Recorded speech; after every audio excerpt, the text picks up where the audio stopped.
Всем привет! Добро пожаловать в мир, где я показываю все вокруг себя своими глазами. В этом видео и последующих двух я вам расскажу, как я улетела в Турцию во время пандемии. От корки до корки, о всей подопленке, о плюсах, минусах, о историях, которые со мной происходили, смешных, страшных, ужасающих. Безусловно, я была в курсе того, что нас отправят в Турцию, еще когда поступала на туризмолога в Кыргызский национальный университет, КНУ. Но из-за пандемии у нас отменили практики и на Иссык-Куле, и в горах мы должны были месяц жить в палатках, и зональную путешествовать по разным областям. И чтобы возместить все это, нам разрешили сразу полететь в Турцию. Так получилось, что как раз таки компания нашего куратора отправляла и помогала нам со всеми формальностями. Есть соглашение с университетом, все официально и легально. И вот именно тогда начали закрывать границы, все мне твердили: все, забудь вообще про это, ничего не будет. Но я все равно подготовила документы и благополучно вообще об этом забыла. Уже к этому времени улетела на юг Кыргызстана, в Батке. Да, на минуточку, добираться до оттуда больше 2 суток. 2 июня мне звонит куратор и говорит: все, собирайся, виза вышла,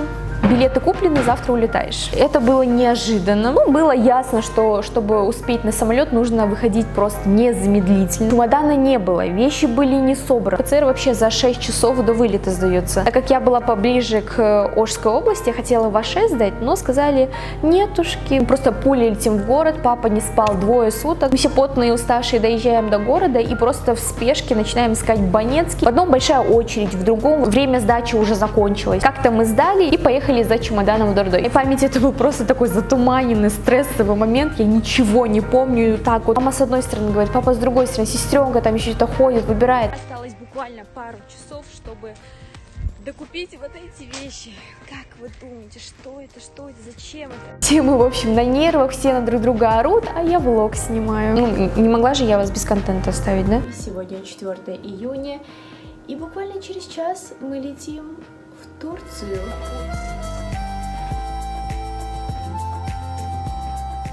4 утра мы с моей одногруппницей стоим в аэропорту и ждем наши загранпаспорта от куратора. Она приехала с генеральным директором, чтобы проводить нас и помочь какими-то документами. Мы узнаем, что самолет уже готовится к вылету. Во время контроля паспорта нам говорят, что у нас нет регистрации для QR-кода этой страны. Мы просто в спешке стоим, все 6, наверное, сидим и регистрируемся в сайте. Как-то мы долетели до Стамбула, а оттуда до Анталии.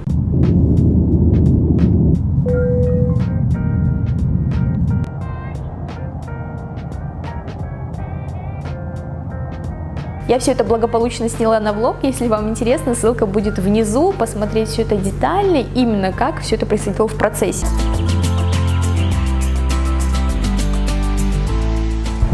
Да, наконец-то после 5-часового перелета мы прилетели в Стамбул. Приземление, конечно, отличается от самого перелета, спокойного. К счастью, мы приземлились хорошо. Одним словом, все не настолько плохо, поэтому, ребят, путешествуйте. Там нас встретил человек, и мы сели в огромный экскурсионный автобус, и нас повезли в отель Титаник Лара. Поужинали и заселили в ложеман этого отеля, чтобы отдохнуть, там, прийти в себя после долгой поездки. И так с 6 вечера до 12 ночи мы ожидали автобус, который отвез бы нас до автобусной станции. Там мы познакомились с мальчиком, который тоже держал путь в тот же отель, что и мы. Вот, мы втроем в автобусной станции, одни.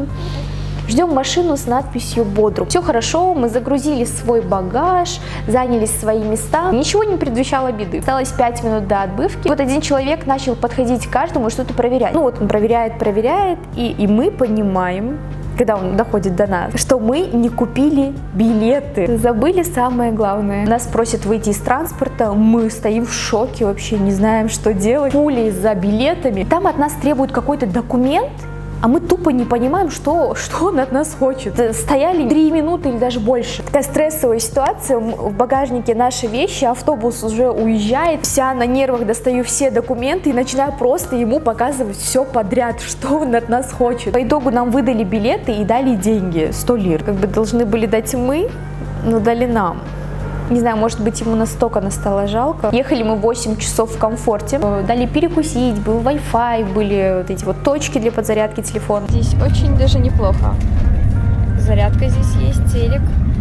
Классный вид, музыка и еда. Просыпаюсь на рассвете, смотрю в окно и вижу дома, дома, дома. Я испугалась в тот момент, что мы проехали просто нашу станцию, и давай вообще всех будить. И только я знала турецкий, хотела подойти к водителю. И в этот момент мы приезжаем в какую-то станцию и говорят, что вот вы приехали, можете выходить. Спрашиваем, а что нам дальше делать? А он говорит, а дальше только на такси. А такси очень дорогое. И в голове начали мысли прокручиваться. Блин, мы же деньги не поменяли в лиру. Мы даже суммы в доллары не поменяли. Это была наша большая ошибка. Обязательно меняйте все свои суммы в доллары. Ну, хотя бы доллары, но там принимают. И тут мы понимаем, зачем нам на кассе мужчина сучил деньги. Садимся на такси и за 15 минут доезжаем до нашего ложмана. На этой интересной ноте я заканчиваю это видео. Продолжение следует. Наши первые дни, знакомства с другими кыргызами, питание, в чем заключалась наша работа, карьерная лестница, зарплата, чаевые, интересные случаи пожара, Фесус. Нас даже выгоняли с работы, но об этом уже в следующем видео. Если вы хотите продолжение, дайте знать лайком, подпиской, комментарием. С вами была Ранеля, всего хорошего, до следующего видео.